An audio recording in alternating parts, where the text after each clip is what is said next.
খোঁজ পাইছো? হারুন খোঁজ পায় নাই? না, টেলিফোন করে নাই? ছেলেটা গেল কই? রূপা কই গেছে? সাথে ফোন করতেছে, ধরে না।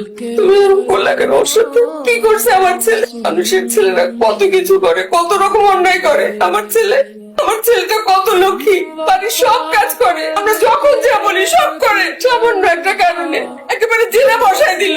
আর সত্যি করে বলো তো, আমরা কি করছি ওর জন্য? কি করছি? তুমি কি করছো ওর জন্য? ব্যবসা করতে চাইলো, টাকা দিলা না। কতবার করে বললাম কিছু টাকা দাও, ও ব্যবসা করুক। পড়াশোনা করতে দিলা না। তোমার বড় ছেলে তাহলে বিদেশে নিয়ে যাবে, কোনো খবরই নেই তার 2 বছর ধরে। ছেলেটারে কিচ্ছু করতে দিলাম না আমরা। সামান্য একটা কি করলো, একেবারে অপমান করে দিল সবার সামনে। কোথায় থাকবে, কি খাবে, কিচ্ছু জানি না। আমি কিছু জানি না। আমার ছেলে এনে দাও, এইভাবে পারো এনে দাও।